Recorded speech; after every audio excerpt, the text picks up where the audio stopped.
Ghana made $3 billion in 4 months, thanks to Ibrahim Traoré. In a surprising economic breakthrough, Ghana has reportedly generated over $3 billion in just 4 months, and the behind-the-scenes support from Captain Ibrahim Traoré of Burkina Faso has stunned both economists and political analysts across the globe as Africa fights to break free from economic dependency and foreign exploitation. This powerful collaboration between Ghana and Ibrahim Traoré's revolutionary leadership marks a new era of Pan-African economic empowerment, and in this video, you'll learn how Ghana achieved $3 billion in revenue so quickly, the strategic role played by Ibrahim Traoré in the success, the economic alliance between Burkina Faso and Ghana, what this means for Africa's financial future, why the West is closely watching this powerful partnership. This isn't just about numbers, it's about a new African economic model built on unity, sovereignty, and independence from Western influence. Why this matters.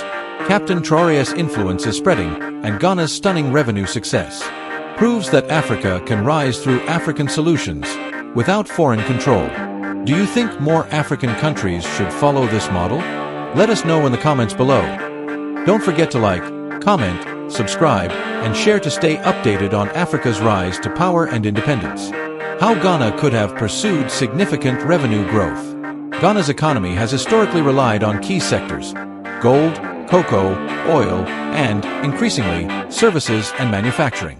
While no confirmed reports validate a $3 billion revenue spike in a short time frame, Ghana has implemented strategies to boost revenue, which could theoretically contribute to significant gains. Here's how Ghana might have pursued such growth. Gold sector reforms. Ghana is Africa's largest gold producer, with the sector accounting for about 50% of export revenue. The government has pushed for value addition by promoting local refining and cracking down on illegal mining, galamsey. Programs like the Gold for Oil initiative, launched in 2022, allow Ghana to barter gold for fuel, reducing foreign exchange pressures and potentially increasing fiscal savings. If scaled, such initiatives could boost revenue indirectly by stabilizing the economy. Cocoa revenue optimization. Ghana, the world's second-largest cocoa producer, has worked with Ivory Coast to set a living income differential (LID) for cocoa farmers, ensuring higher prices.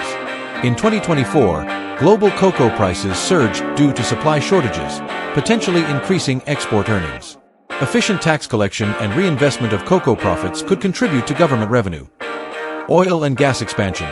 Ghana's offshore oil fields, such as Jubilee and TEN, generate significant revenue through royalties and taxes. Recent investments in exploration and production, coupled with high global oil prices in 2024, could have enhanced fiscal inflows. The government's push for local content in the oil sector may also have increased domestic economic activity. Digitalization and tax reforms. Under President John Mahama's administration, reinstated in January 2025, Ghana has prioritized digital tax systems to curb evasion. The Ghana Revenue Authority's e-levy on electronic transactions, introduced in 2022, and expanded digital platforms for tax collection could have improved domestic revenue mobilization.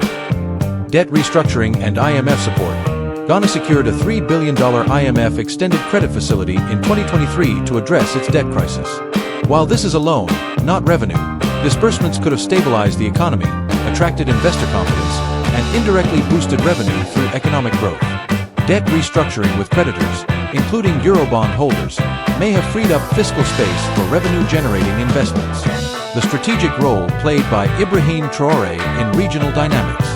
Ibrahim Traoré, Burkina Faso's interim president since his 2022 coup, has emerged as a polarizing figure in West Africa, championing anti-Western, pan-Africanist policies.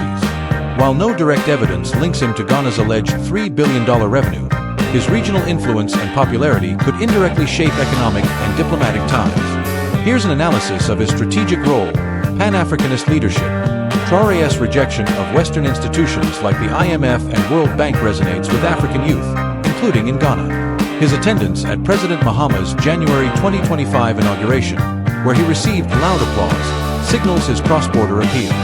This popularity could inspire Ghana to adopt bolder resource nationalism policies, aligning with Traoré's model of economic sovereignty. Alliance of Sahel States, AES. Traoré spearheaded the AES with Mali and Niger, withdrawing from ECOWAS in 2024.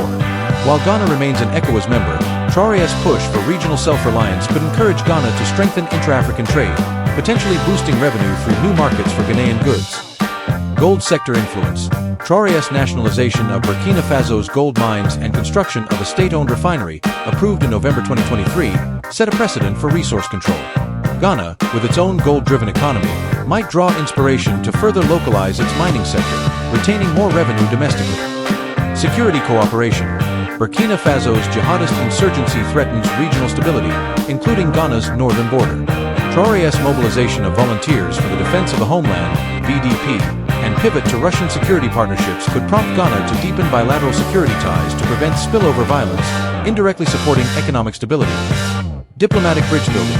Traoré's presence at Mahama's inauguration, despite carrying a holstered pistol, seen as a security breach, was a diplomatic gesture to normalize Ghana-Burkina Faso relations strained by past accusations of Russian mercenary ties. This could foster economic collaboration, though no specific agreements tied to the $3 billion claim are documented. Traoré's role is likely symbolic and inspirational rather than directly causal. His radical reforms and anti-imperialist rhetoric may push Ghana to pursue assertive economic policies, but concrete evidence of his involvement in Ghana's revenue is absent. The economic alliance between Burkina Faso and Ghana. The economic relationship between Burkina Faso and Ghana is rooted in geographic proximity, shared history, and mutual interests, but no formal alliance explicitly tied to a $3 billion revenue spike is documented. Here's an exploration of their economic ties. Trade and transit. Burkina Faso, landlocked, relies on Ghana's ports, Tema and Takoradi, for imports and exports. Ghana earns revenue from port duties and logistics services. In 2024, bilateral trade included Ghanaian exports of petroleum products and cement to Burkina Faso, while Burkina Faso supplied agricultural goods like cotton. Enhanced trade efficiency could contribute to Ghana's revenue. Security and stability. Both nations face threats from Sahel-based jihadist groups. Ghana has supported regional counter-terrorism efforts through ECOWAS, while Burkina Faso's AES focuses on self-reliance. A stable Burkina Faso under Traoré could reduce security costs for Ghana, freeing resources for economic investments. Resource synergies. Both countries are major gold producers. Traoré's gold nationalization policies could inspire Ghana to renegotiate contracts with foreign mining firms, increasing royalty revenues. Collaborative gold refining or marketing could emerge, though no such agreement is currently reported. Diplomatic warming. Traoré's warm reception in Ghana suggests public support for closer ties.